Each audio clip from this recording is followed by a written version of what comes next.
Boa noite. Desejamos que todos estejam bem, bem-vindos à nossa casa. Vamos então dar início ao trabalho, esquecendo dos problemas do dia, dos inconvenientes, e se lembrando que Jesus é o nosso mestre sempre, e que é o guia e que está no comando. Então vamos relaxar, nos concentrarmos com a espiritualidade amiga e fazermos mentalmente a oração que o Mestre nos ensinou. Pai nosso que estás no céu, santificado seja o vosso nome. Venha a nós o vosso reino e seja feita vossa vontade na terra e nos céus. O pão nosso de cada dia, dai-nos hoje. Perdoa, Senhor, nossas dívidas, como perdoamos os que nos devem. E não nos deixe, Pai, que venhamos cair em tentação, e livra-nos de praticarmos o mal, que assim seja.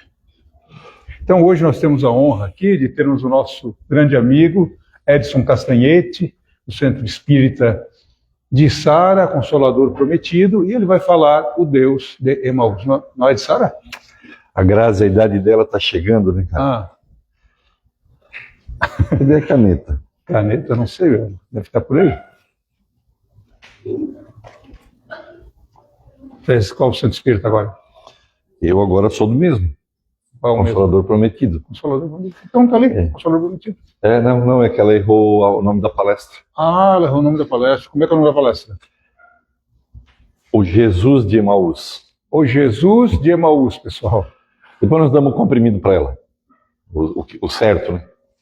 Mas vamos. Obrigado. Obrigado por sempre me convidar a vir aqui. A gente sempre fala que as casas da região, né, desde Lauro Miller até Praia Grande, são todas casas irmãs e a gente se sente assim muito alegre quando convidado para poder estudar e vir transmitir um pouquinho da palavra de Jesus.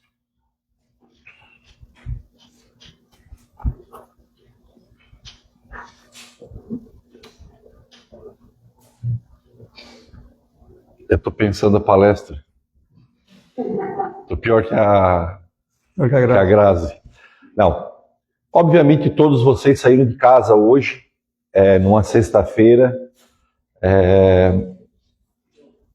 porque sabem que aqui, nessa casa, vocês vão encontrar sempre alguma palavra, algum conforto relacionado ao amor que Jesus dirigiu para nós. Eu não preciso perguntar para vocês sobre a pergunta 625, a quem nós devemos seguir, e a resposta é uma palavrinha só, né? Jesus. Todo mundo já sabe. Mas não é porque todo mundo já sabe que a gente efetivamente pratica isso.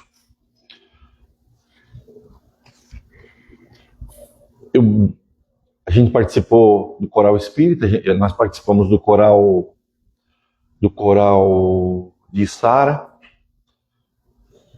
e hoje, por acaso, nesse momento é o ensaio do coral. Mas um cantor só se torna bem um cantor se ele ensaiar bastante. Uma Ivete Sangalo, eu uso sempre esse exemplo, uma Ivete Sangalo não nasceu Ivete Sangalo. Ela fez muita aula de canto, ela se dedica, ela cuida da voz, para transformar música em uma coisa bela, artística. E viver o que Jesus viveu se faz necessário em nós prática. Se faz em nós prática. Em nós, a prática.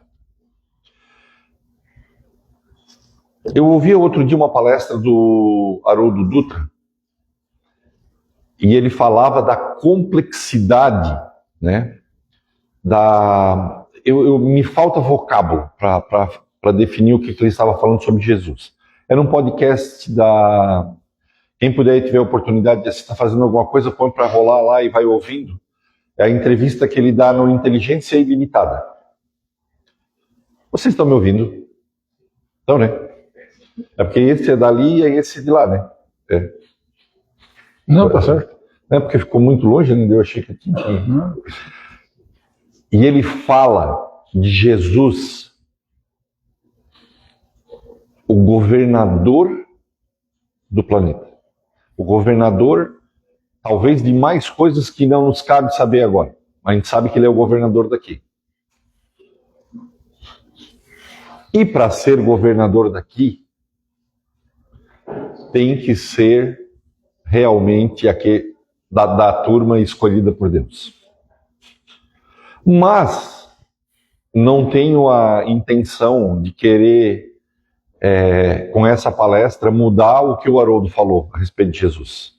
Jesus, né, está num patamar em que as nossas pequenas mentes, as nossas mentes infantis em termos morais, não têm condição de entender. Por isso, então, que eu pego Jesus e trago a essa palestra, o Jesus professor do pré.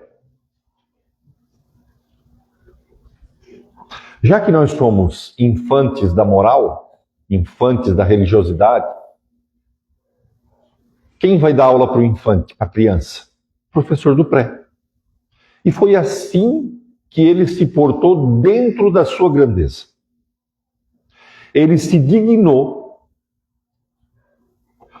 e aí fazendo uma analogia a um catedrático da maior estirpe, com todos os PhDs que a gente pode pensar, a vir dar aula para nós no pré. Quiçá na creche. E isso é tão simples de se perceber que a vida dele, e aí eu pego uma parte do Evangelho onde conta a vida dele dos 30 aos 33 anos, que é quando realmente ele começa a evangelização, iniciando por Caná da Galileia, naquele casamento em que a mãe dele pede para ele transformar a água em vinho, porque viu que o casamento ia falir se não tivesse mais vinho. Ele retruca, mas percebe que é um pedido da mãe. Esperto ele, né? Não vamos brigar com a mãe, né? Ele foi lá e fez. E ali, para mim, começa uma caminhada que culmina na sua morte na cruz, porém, ela se exalta naquilo que é chamado de ressurreição, eu chamo de retorno. Tu e ela podiam ter ficado lá fora para não me atrapalhar, né? Você já entraram atrasada. Tu já vou te dar ponto negativo e tu também. Culmina com a morte, mas o retorno dele vivo, e aí fica mais ou menos uns 50 dias conosco, mostra que caminhando e falando, ele deixou este legado para nós. Deixou os evangelhos, né?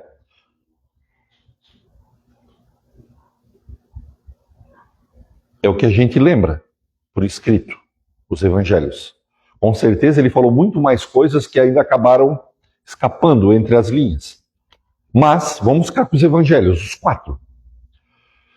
E para nós espíritas, a espiritualidade pegou esse evangelho extremamente didático, histórico e didático, fez aquele shake.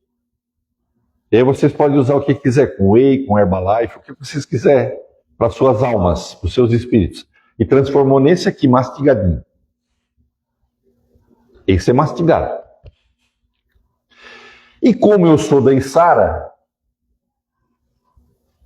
me chamaram para fazer palestra, eu sou corajoso, eu vou transformar esse evangelho hoje em 4 substantivos. para facilitar bem a nossa vida. Já que a gente não dá conta dos 4, a gente pena no Evangelho segundo o Espiritismo, eu vou tentar, em 4 substantivos, trazer para nós uma facilidade de assimilarmos o ensinamento de Jesus, ainda, passado 2000 anos, ainda no pré das nossas vidas espirituais. E para isso, nós vamos fazer uma viagemzinha. Imaginando que a gente esteja lá na Palestina. Lá na Palestina. Se a gente for por norte, existe uma cidade chamada Damasco. Existe uma fruta também chamada Damasco, muito boa. Um senhor estudioso da lei, profundo conhecedor da Torá, profundo conhecedor, estudioso das sinagogas, percebe que aqueles que seguiam Jesus têm crescido em número. Aqueles que seguiam o crucificado cresciam em número. E esse número, ao crescer, fazia com que irmãos judeus declinassem e participassem dessa nova turma. E pede ordem para que ele pudesse ir a Damasco para ter uma conversinha com o chefe dessa turma. Ele recebe o sim, pega o seu cavalo e vai. Quando ele está no meio do caminho, uma luz fulgurante, uma luz que nós não temos ideia, dá aos olhos dele, ele cai do cavalo, essa luz o cega, e caído no chão cego ele ouve: Saulo, Saulo, por que me persegues? Ele pergunta: quem fala? Aí a voz diz: eu, Jesus, aquele que tu persegues. E nesse exato momento em que Saulo está caído cego, há uma transformação. Em uma pequena frase, pergunta, interrogativa, ele se transforma naquele que a gente conhece como o maior divulgador do cristianismo no mundo, Paulo. E ele diz: Senhor, o que queres que eu faça? Primeiro substantivo, conversão. Naquele momento, naquela frase, Saulo se transforma de perseguidor a perseguido. Ele se converte àquele que ainda ele não conhecia. Porque depois ele vai passar por todo um processo de transformação moral, de transformação de vida, inclusive, né? Tem uma música muito bonita que o coral cantava chamada Vaso Escolhido, né? Que fala da tapeçaria, né? Ele vai comer gafanhoto e mel e fazer tapete. Por quê? Porque ele foi pedir dinheiro e disseram: não, tu não é mais da nossa turma. Te vira com o que tu tiver agora. E aí ele vai fazer o retiro da vida dele e vai lá fazer tapeçaria para vender e poder comer. Conversão. Pergunta. Retórica, mas pergunta. Quando que a gente se converteu?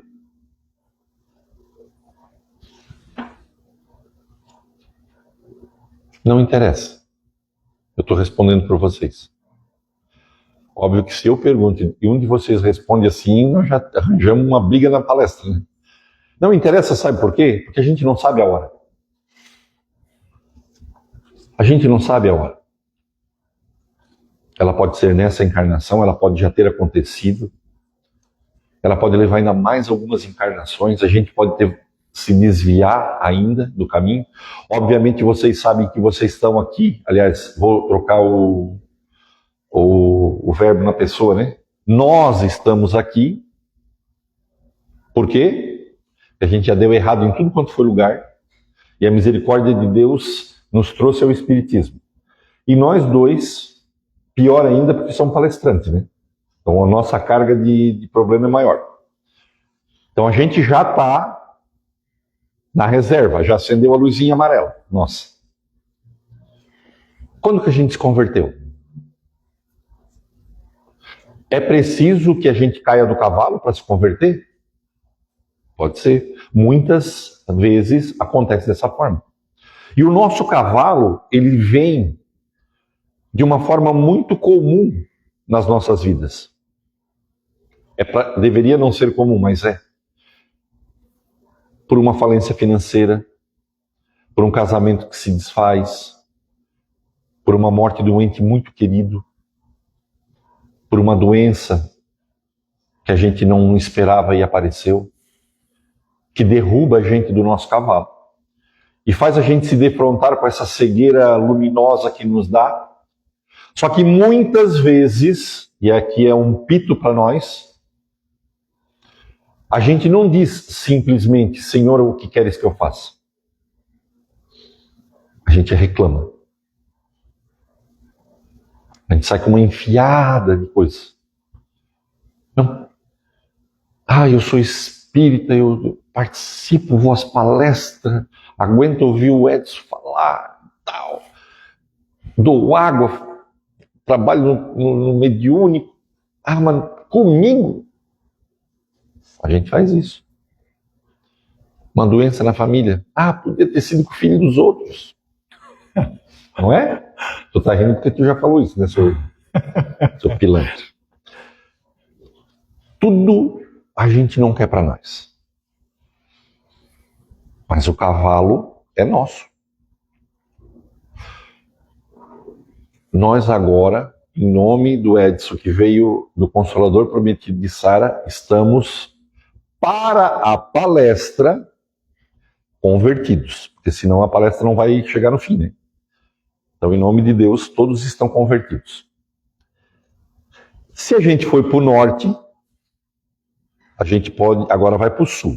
No sul tem a cidade de Jerusalém, de onde a gente partiu. Conta que Jesus chama os discípulos e pergunta para eles, o momento Instagram de Jesus, o que o povo está falando de mim? Aí o pessoal pegou, deixa eu dar uma olhadinha aqui nos stories, e foram olhando. Aí os discípulos disseram, uns dizem que tu é Elias, outros dizem que tu é Jeremias, outros dizem que tu é João Batista, fazendo referência ao enviado, ao profeta enviado. Aquilo que a Torá já dizia que iria acontecer. Bela referência. Aí Jesus pergunta de novo, ok, eles pensam isso. E vocês? Vocês 12, o que pensam de mim? Aí Pedro diz, Senhor, tu és o Filho de Deus vivo, aqui conosco. O aqui conosco é meu, mas é para florear. Aí Jesus fala, bem-aventurado és tu, Pedro, que fala isso agora, não porque tu sabes, mas porque a tua boca fala por aquilo que vem do céu. Segundo substantivo, testemunho. Pedro, frente a todos aqueles irmãos que estavam ali, diz, este cara é filho de Deus vivo. Ele, Pedro, não teria condição de dizer isso, porque ainda caminhando com Jesus, quem assistiu The Chosen, ou assista, vocês vão perceber, ali traz uma realidade muito parecida com o que eu imagino que era. Aqueles caras chutaram muita pedrinha atrás de Jesus. Entenderam? Chutaram pedrinha? Jesus andando, falando e eles chutando pedrinha. Porque, para pensar, hoje, com toda a tecnologia que a gente tem, se chegasse um Jesus daquela forma e te recrutasse, me recrutasse, tu não. Recrutasse, tu riu aqui na palestra, tu não. E a gente fosse caminhar com esse Jesus, com toda a tecnologia. No começo a gente ia chutar pedrinha. Vocês já imaginaram há 2000 anos atrás que os caras não sabiam nem ler? Talvez o Mateus, né? O Lucas ainda vem depois, né? Essa turma vai... Eles não sabiam nem ler. Jesus tinha que falar por parábola. para aquela turma entender.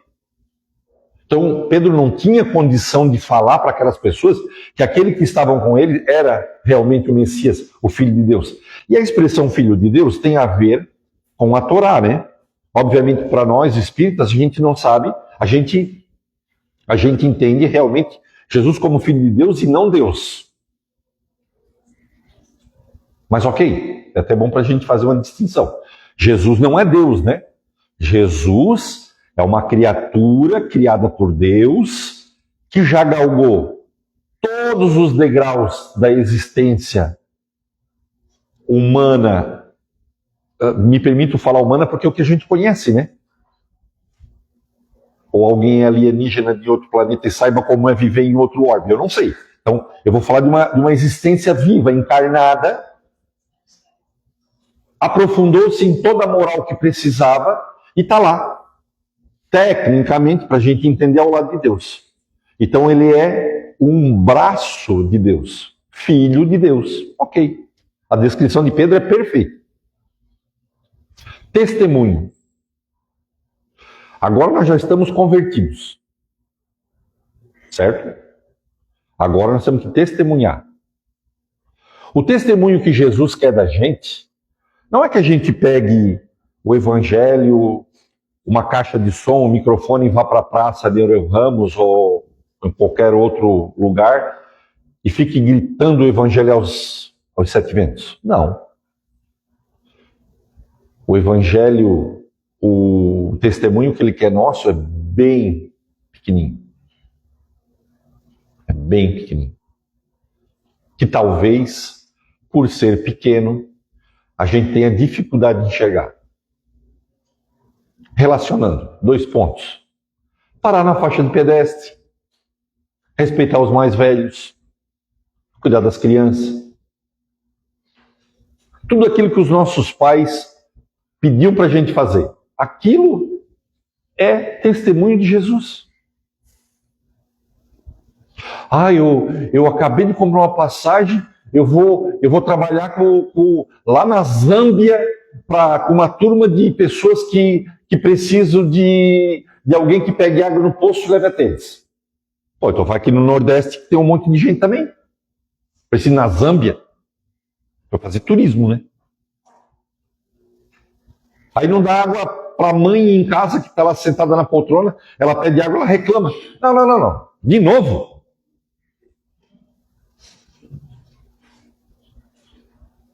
O testemunho que Jesus quer da gente é a nossa vida, falada lá no Evangelho do Homem de Bem.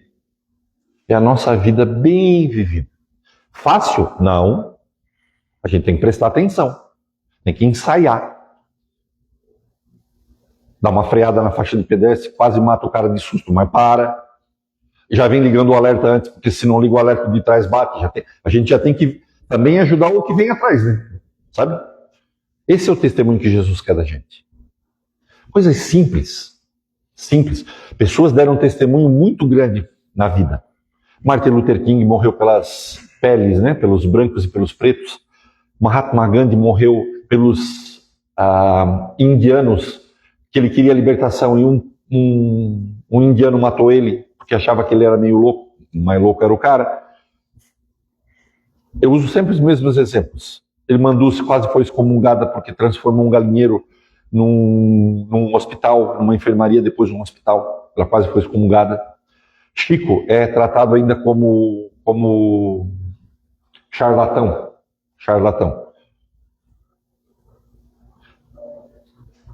Quem já teve oportunidade, nós já fomos com coral lá, né? Mas quem já teve a oportunidade de Uberaba ir lá na casa dele, não tem a livraria na frente, atrás da casa dele, e ver onde ele deitava,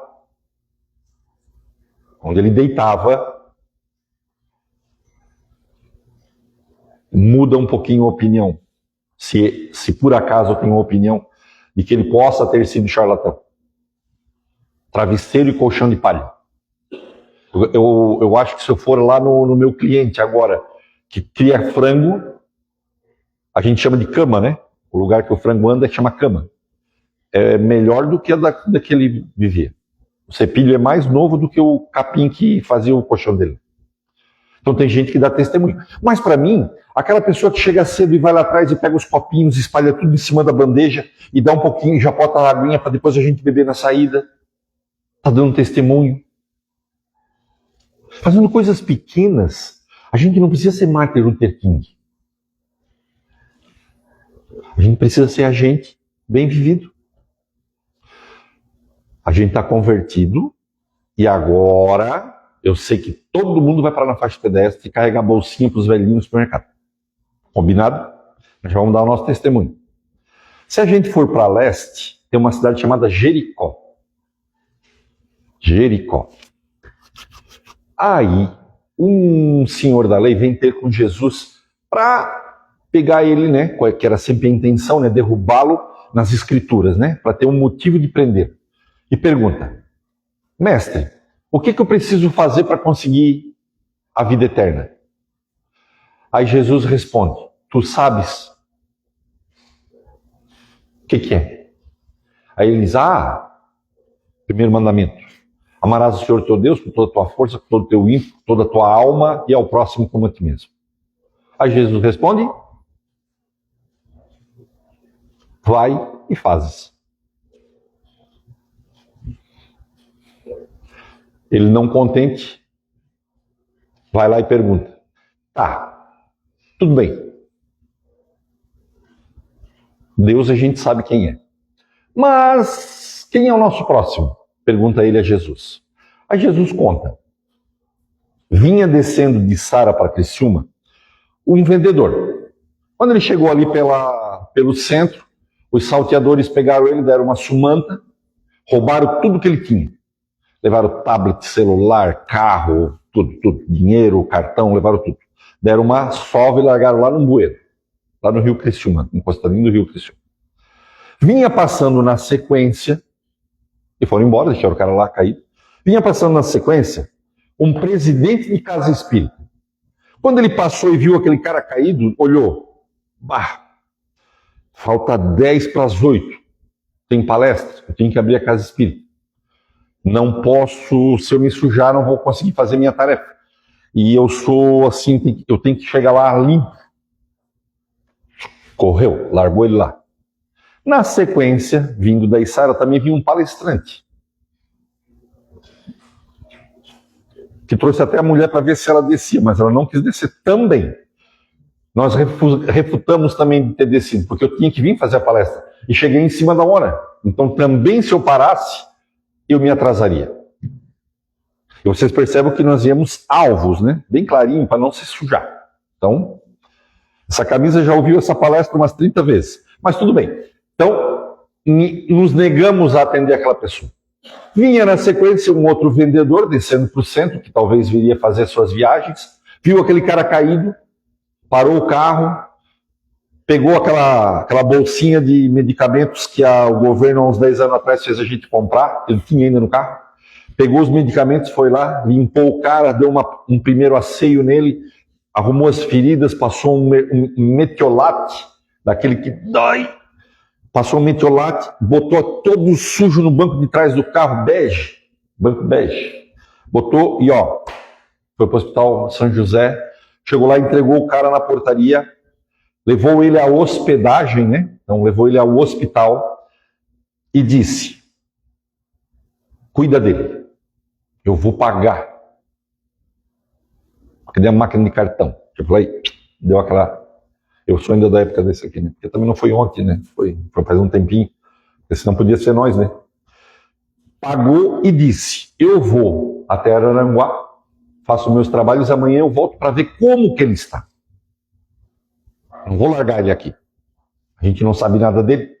E se tiver mais dívida, eu pago.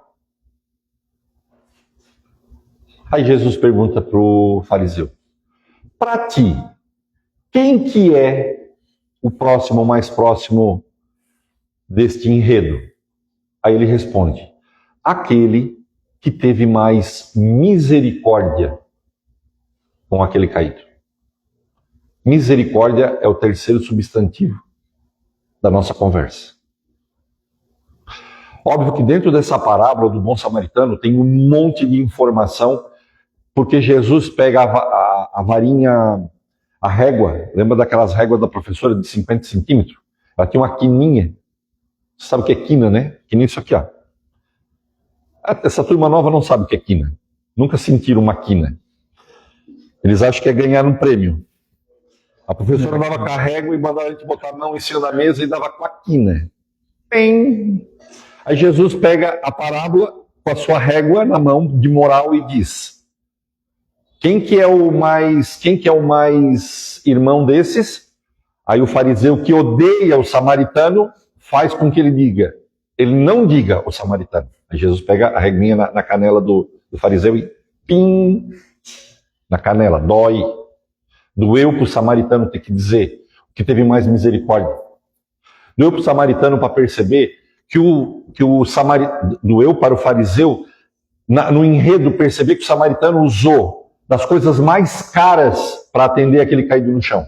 Eu brinquei com uma alusão a carro, mas ele desceu do cavalo, pegou o óleo, que era uma coisa cara, pegou o vinagre, que era uma coisa cara, limpou as feridas, pôs o cara no cavalo e foi a pé levar até a hospedaria. Ali foram várias quinadas, né? Eu acho que o fariseu já estava com a perninha assim. Todo o enredo da parábola era para dizer assim, ó, no teu pensamento tu já não tem misericórdia. Para a palavra final ser misericórdia. Misericórdia. Não é o nosso amigo da rádio que diz, né? Misericórdia. Quando a gente faz alguma coisa errada, né? Não, essa misericórdia é o acolhimento. Onde é que é o atendimento fraterno? Lá na outra salinha. Lá. Ali dentro, né? Nesta casa existe uma porta chamada Porta da Misericórdia. Porta da Misericórdia. Chama atendimento fraterno. Lá entra todos os estrupiados que vocês possam imaginar. Todos os estrupiados. Mas quero fazer uma observação. Talvez os espíritas, aí é um talvez para não generalizar e não dar com a quina, em nós, somos o que menos vamos. Porque a gente se acha. A gente tem vergonha.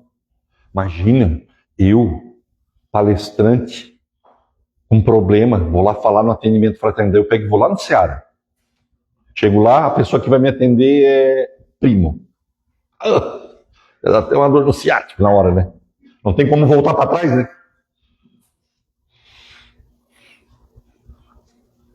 Misericórdia de nós mesmos. Primeiro, a misericórdia, que eu sempre brinco.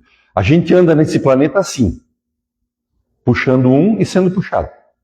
Aqui está as mãos da misericórdia. A misericórdia de ouvir, a misericórdia de ter um tempinho para atender uma pessoa das nossas vidas e a misericórdia conosco mesmo. Conosco mesmo.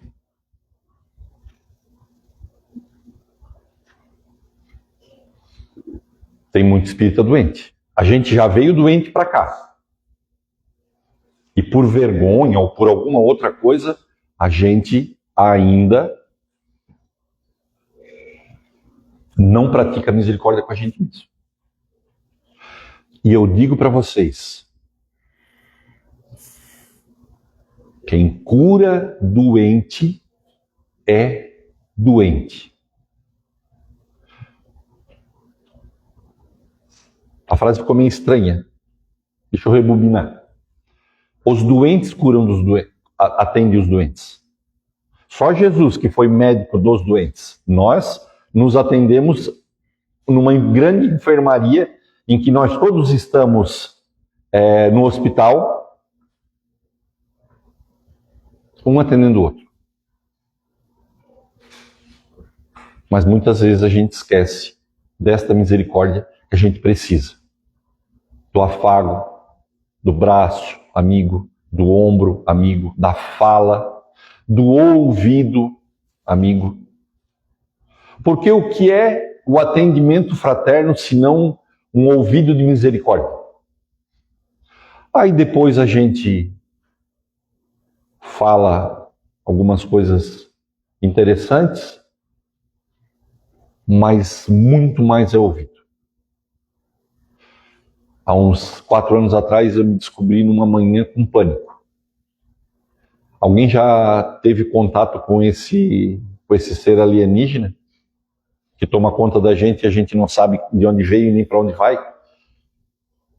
Eu fui ao médico, passei vergonha, porque todo mundo que tem pânico passa vergonha, que eu acho que é a primeira grande escola que a gente vai ter, é a vergonha que tu vai lá e no teu o eletro não...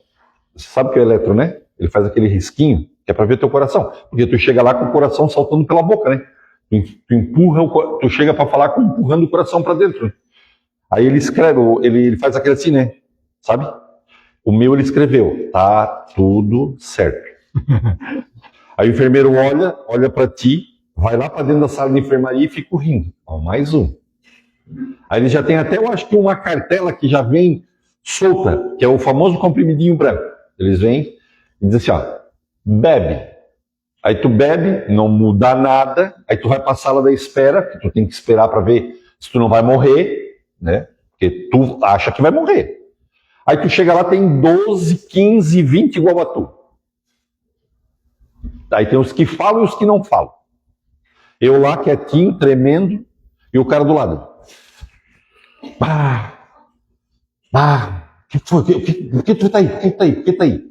Eu assim, cara, um negócio assim, sei lá, uma sensação, acho que eu tava até infartando. Ele disse, isso aí é normal, isso é normal, isso é normal. Ele já era da 15ª vez. Um amigo meu, disse assim, Edson, eu tenho já vergonha de ir nos atendimentos aqui da região. Ele já ia lá de Araranguá. Sério. Um dia eu trago ele aqui para dizer que não é mentira. Morro da Fumaça, São José. Eu acho que ele até se deitou dentro de uma manjedoura para ir em Santa Catarina para ser atendido lá. Todos os hospitais da região que ele pôde ir, ele foi. Então todo mundo já sabia que era acesso de pânico. Só que acesso de pânico é uma coisa que tu vai morrer, gente. Mas não morre. Só massacra bem. É igual a vindima. Amassa bem para sair um vinho bom de lá. Tu sai amassado daquilo. E quando eu voltei para minha casa, já com tomado comprimidinho, eu lembrei e disse assim, Beth, faz o seguinte, liga lá para o nosso amigo lá, preciso de um atendimento fraterno. Era terça-feira. Aí eu liguei e ele estava fora. Ele disse, nós só vamos chegar quinta. Nossa, daí mesmo que o coração... Aí ele já não batia, ele recosteava, né? Me aguentei, aí procurei um outro médico de urgência para tomar um... O meu remédio não é faixa preta. O meu remédio é obscuro. Ele não tem faixa preta, então eu chamei ele de obscuro. Então os vermelhos, os pretos e os obscuros. Então eu tomo aquele hoje. Graças a Deus eu estou vivendo com ela. Uma coisa que eu vou dizer para vocês, toda crise ela é muito engraçada. Ela tem começo e fim. A gente só não sabe qual é o fim dela. E é por isso que a gente fica muito mais doente. Porque tu não acha que vai morrer, que ela não vai acabar nunca. E a Marileide, a nossa querida amiga lá de Cocal, um dia deu uma palestra a respeito disso e falou, prestem atenção, respirem, que toda tormenta tem começo, meio e fim.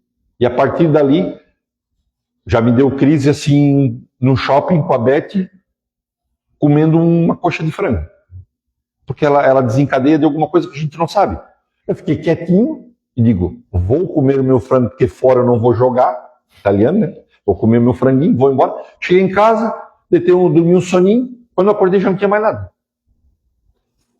Então, mas por que eu estou contando isso? Porque a gente fica doente.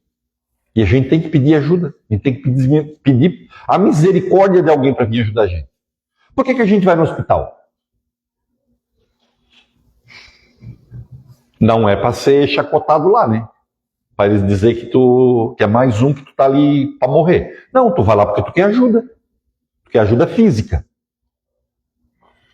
Mas tem ajuda espiritual que a gente precisa. E ela talvez seja uma das mais importantes. Então a gente se converte, a gente dá testemunho, e agora a gente vai começar a praticar misericórdia. Muito bem.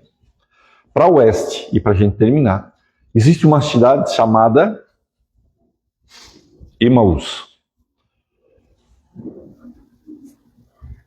Vocês já imaginaram a segunda-feira depois da morte de Jesus? Que por acaso vai ser segunda-feira, né? Nós todos seguimos Jesus. Nesse momento, a gente estava jantando, quinta-feira, lembra? A gente estava jantando, coisa boa. Só que ele não sabia o que ia acontecer, né? Aí, amanhã, o nosso mestre morre. É o primeiro soco no estômago que a gente leva.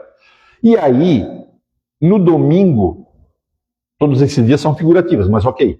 No domingo, ele some. Então agora eu não tenho mais nem para que olhar. Olhar. Botar a mão no túmulo. Ficar sentadinho lá e botar a mão na pedra, né? E ficar lá. Ele está ali dentro, então eu vou ficar aqui.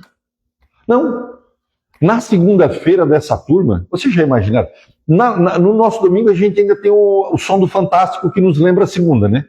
Aí na segunda a gente começa tudo de novo. Não, eles estavam zerados do mestre.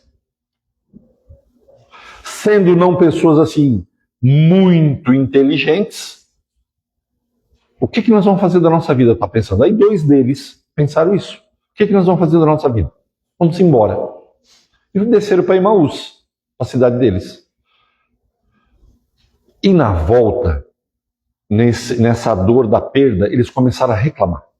Ah, por que Jesus, por que o mestre morreu? Por que isso, por que aquilo, por que aquilo? E foram reclamando.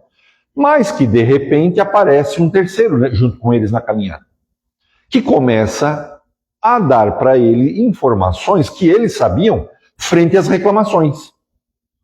Tá, mas vocês sabiam, vocês já estudaram, tá lá na lei, que aconteceria o que aconteceu. Que ele não veio para libertar dos judeus, do Império Judeu, que não era uma coisa material, mas era uma coisa espiritual. E aquela terceira pessoa vai conversando com eles, vai, de uma certa forma, numa tentativa de amenizar aqueles pensamentos, e aí se deparam em Emaús, final de tarde. Eles chamam ele para jantar. Quem que estava fazendo a comida? Nosso mestre. Era tu que estava lá fazendo a comida. Era tu. Eu olhei, no passado eu olhei, era tu. Ele estava lá fazendo a comida, eles nem estão sabendo quem é essa pessoa que está com eles. Põe a comida na mesa, esse estranho senta, pega o pão, abençoa, reparte e distribui. Aí é que aqueles 2 desatentos percebem que quem estava andando com eles desde lá de cima era Jesus. Bem desatentos. Só que eu pergunto para vocês, eu ainda não vou falar o substantivo dessa ocasião, só que quantas vezes, e eu vou usar a casa espírita como ou o nosso lar não é o nosso lar, é o nosso lar. Como é que eu falo diferente isso? A nossa casa, é isso aí. A nossa casa. Mas pode ser o centro espírita.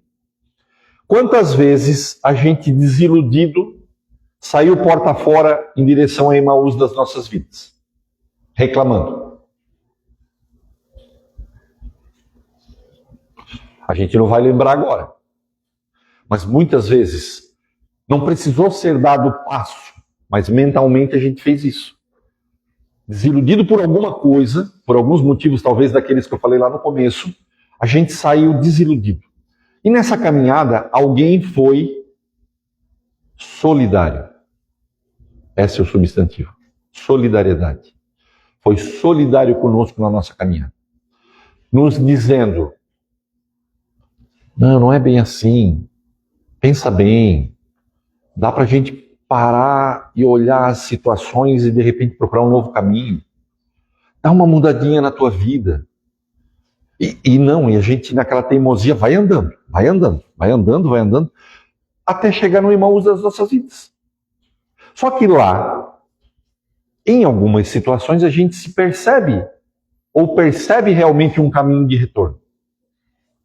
E aí eu imagino, o ponto de retorno, eu imagino, quando aquelas duas criaturas que desceram para Emaús porque estavam desiludidos, não tinham mais nada para seguir, vem aquele cara sentado ali distribuindo pão, era Jesus. A alegria desses dois. Daria para a gente fazer algumas analogias aqui, mas ia ficar meio estranho, mesmo na casa espírita, ia ficar meio estranho. Mas imaginem a alegria desses dois. E aí eles voltam para Jerusalém para contar, gente, Jesus não morreu. Obviamente não tinha morrido mesmo, mas para eles, fisicamente, Jesus não morreu. Então, daquela caminhada desiludida, ao ponto de que eles percebem quem com eles estava, que quem foi solidário com eles e os advertiu ou fez ver frente às suas dores, eles voltam correndo para Jerusalém para contar para outra turma, ele está vivo. E é assim que acontece com a gente. A gente se afasta da nossa casa, a gente afasta da nossa vida, do nosso pensamento. Por isso que eu digo que muitas vezes não precisa ser dado passos. A gente se afasta da gente mesmo. Indo para o Emaús da obscuridade, da gente mesmo. E aí, em Caminho, Verdade e Vida, no capítulo 95, Emmanuel diz o seguinte para a gente. Nessa caminhada obscura, em que a gente se supõe solitário frente a um problema da nossa vida, então, recapitulando, a gente se converte, a gente dá testemunho, a gente é misericordioso e a gente passa a ser solidário. Misericórdia com solidariedade, a gente tem que olhar, eles até se confundem, mas solidário é estar com. Jesus estava com aqueles dois até o ponto que eles observam. E todo aquele estar com vai junto com uma narrativa de Jesus para trazer aqueles caras de volta. É assim que acontece com a gente. A gente está cego na caminhada e Emmanuel nos diz assim, nessa cegueira da nossa caminhada, entretanto, chega sempre um desconhecido que caminha ao lado dos que vacilam e fogem. Tem a forma de um viandante incompreendido, de um companheiro inesperado, de um velho generoso, de uma criança tímida. E aí eu acrescento algumas situações que também muitas vezes faz nos abrir os olhos. Uma palestra espírita, uma boa conversa, um livro e boa leitura, coisas que a gente já faz, mas talvez não preste atenção, de que ela também nos solidariza quando faz nos ver as dores que a gente está sentindo. Porque, só para, não faz parte da palestra, mas é para dizer, o Espiritismo não tira dor de ninguém. Ele faz a gente entender a dor que a gente tem. E cada um vai viver a sua. Então é esse entendimento que o Espiritismo se propõe.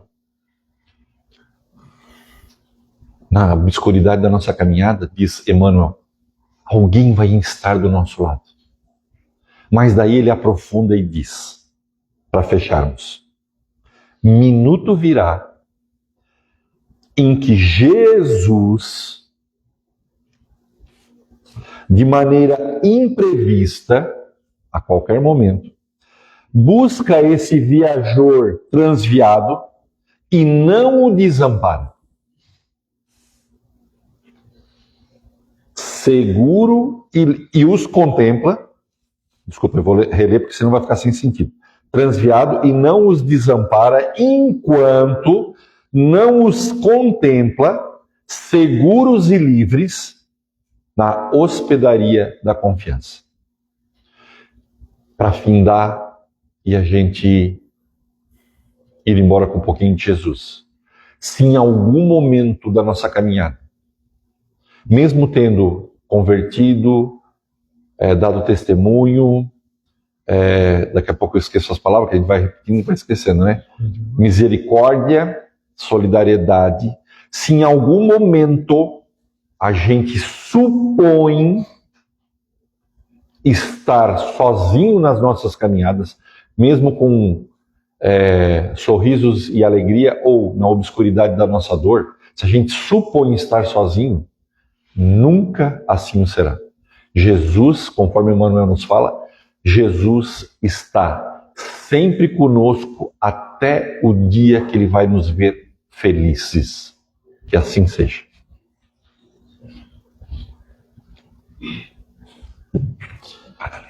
Obrigado. O que eu tenho que fazer? Só aperta o botão. Aperta o botão.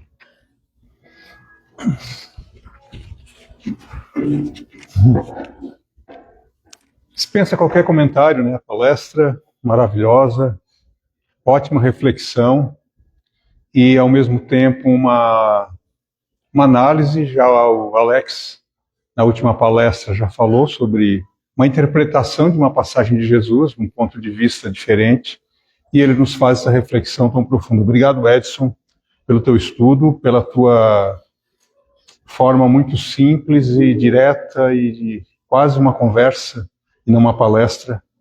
Isso nos encanta muito. Continua sempre essa linha. Estava com encosto, vocês viram?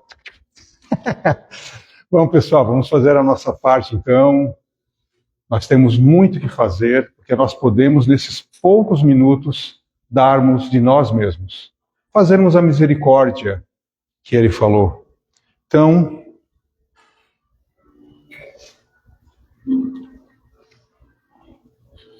Jesus, temos tanto a te agradecer e te pedimos, mais uma vez, faz de nós teus obreiros, que as nossas energias possam ser encaminhadas para aqueles que necessitam, crianças encarnadas ou desencarnadas, jovens, adultos, idosos, que a espiritualidade amiga possa encontrar em nós o campo mental de doação, de misericórdia, na intenção de amar, e essas energias, pouca que temos, mas na gratificação de podermos sermos úteis a alguém que sofre.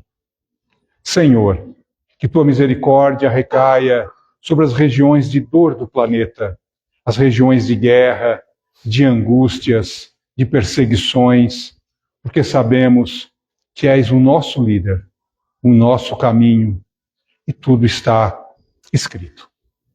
Vamos então à prece de Cáritas.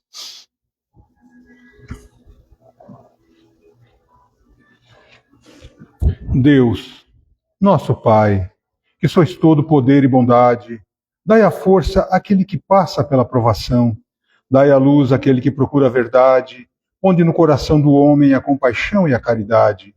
Deus, dai ao viajor a estrela guia, ao aflito a consolação, ao doente repouso.